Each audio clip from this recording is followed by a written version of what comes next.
Ahí, güey. Si quiere el ticket, por una vez. ¡Hola! Ahí, güey. Yo no voy a estar en la verga ahí. Ya me diciendo mamadas aquí en el pueblo. Me vale verga, digan ahí. Traigan la gasolina, güey. ¡Hola, ahí o no! Se quedan aquí, güey. Aquí corto.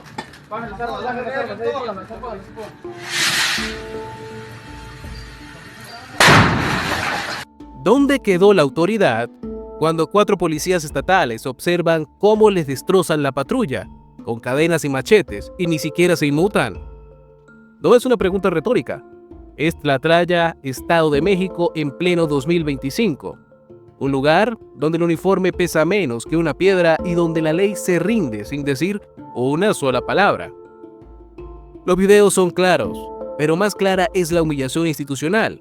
Hombres armados, con palos, cadenas y armas largas, obligan a los policías a bajarse, los arrinconan a la orilla del camino y en plena calma, porque nadie se atreve a llamar eso caos, revientan vidrios, puertas y dignidades, sin un disparo, sin una orden, sin una reacción. ¿Dónde está la línea entre la estrategia y la complicidad entonces?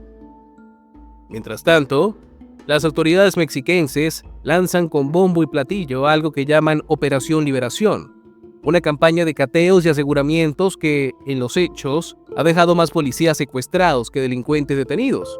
Una operación que libera cualquier cosa, menos al Estado, de su debilidad. Y así arranca otro episodio de una historia vieja, la del narco gobernando a la luz del día, mientras las instituciones se esconden detrás de comunicados que nunca llegan. Como siempre, vamos por partes. Una patrulla cargada con víveres se convierte en piñata pública. El escenario, San Pedro Limón, Tlatlaya. El motivo, usaron a intentar abastecer a 24 policías que llevaban más de 24 horas atrapados sin comida ni agua. El crimen, pasar por un camino que ya no controla el Estado, sino la familia michoacana, con la venia implícita de una población que ya no distingue entre miedo y lealtad. El video lo dice todo. 3 tipos con cadenas y palos, cero prisa, cero temor. 4 policías bajan sin chistar, se alinean como si fueran alumnos en castigo y observan cómo su única forma de movilidad y autoridad se convierte en chatarra. La patrulla termina con vidrios rotos, puertas abolladas y dignidad pulverizada. Nadie dispara, nadie refuerza, nadie pregunta. ¿Quién manda ahí? Spoiler, no es la policía. Este episodio no es aislado, es la consecuencia directa de un operativo estatal que creyó que confiscar negocios ligados al narco era una forma de combatirlo, sin prever que los dueños de esos negocios no usan corbata, pero sí cadenas, machetes y armas largas. El Estado quiso jugar a la autoridad y la respuesta fue contundente: bloqueos carreteros, retenes ciudadanos, policías secuestrados. En San Pedro Limón, una comunidad completa frenó el paso de las fuerzas del orden. ¿Por qué? Porque están hartos, o porque están comprados, o ambas. No importa cuál sea la respuesta si el resultado es el mismo: policías incomunicados, patrullas destrozadas y un gobierno que no logra ni recuperar a sus elementos, ni explicar cómo es que el crimen tiene mejor logística que la Secretaría de Seguridad. Tlatlaya no es noticia por lo que pasó, sino por lo que ya no pasa. Control, respeto, estructura. Cuando la impunidad es paisaje, hasta el silencio se vuelve cómplice. La Operación Liberación, que fue como le quisieron llamar a esto, arrancó con fuerza mediática, pero su ejecución huele más a simulacro que a estrategia. El plan era debilitar a la familia michoacana mediante cateos e intervenciones simultáneas en una docena de municipios. El resultado: bloqueos civiles, policías sitiados y un gobierno sin respuesta más allá del silencio institucional. No es que falte voluntad, es que les faltó cálculo. Se desplegaron fuerzas en zonas donde el crimen no solo tiene presencia, tiene base social, economía local y control emocional sobre la comunidad. ¿Esperaban que cerrar una bodega o clausurar una carnicería no activara el sistema de defensa criminal? Esa ingenuidad, o soberbia según se vea, es lo que ha terminado empantanando a la Secretaría de Seguridad. Mientras los uniformados esperaban refuerzos que no llegaron, los jefes de escritorio seguían vendiendo el operativo como un éxito en boletines que nadie firma. Ni siquiera hay una cifra oficial de detenidos. Balance, cero claridad. Pero sí una cosa clara. La estrategia fue lanzada sin un diagnóstico real, sin inteligencia previa, sin plan de contención civil. Y en medio del caos, el crimen gana sin disparar, porque no necesita balas cuando el Estado camina sin brújula y decide combatir estructuras criminales como si fueran vendedores ambulantes. Cuando el gobierno pierde el control, el crimen organizado no solo llena el vacío, lo profesionaliza y a veces lo institucionaliza. Si en el Estado de México vemos a policías sometidos en caminos rurales, en Michoacán la impunidad tiene aula, pupitre y credencial escolar. Bienvenidos a la Norma Rural Vasco de Quiroga, en Tiripetio, un plantel donde la educación popular convive cómodamente con el narcomenudeo, y en donde los estudiantes no solo aprenden pedagogía, sino logística criminal.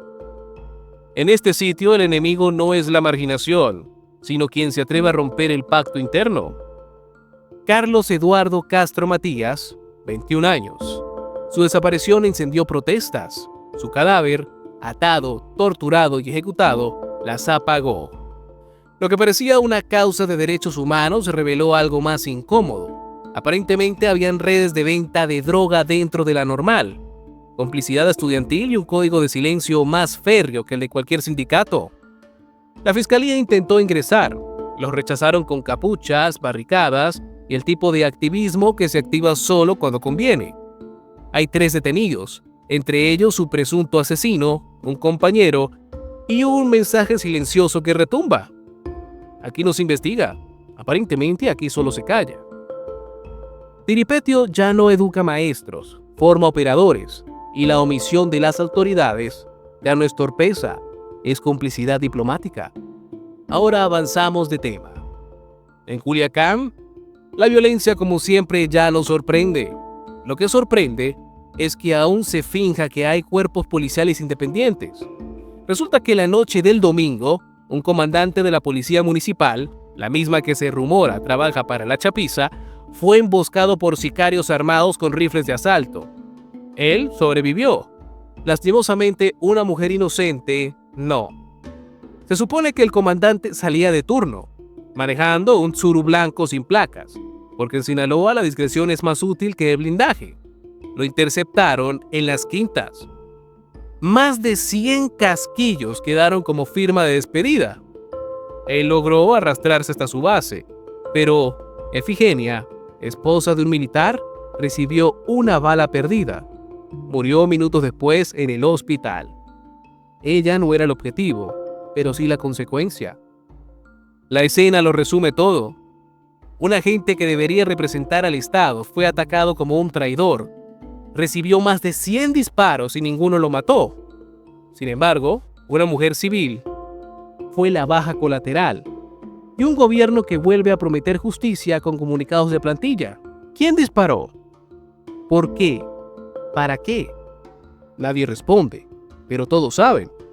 La policía local está infiltrada, doblegada, ya no patrulla, administra. El crimen no solo la vigila, la instruye. No hay zonas de silencio, hay zonas donde solo una voz habla y no es la del Estado. En Culiacán, la impunidad es tan cotidiana que ya no escandaliza, simplemente anestesia.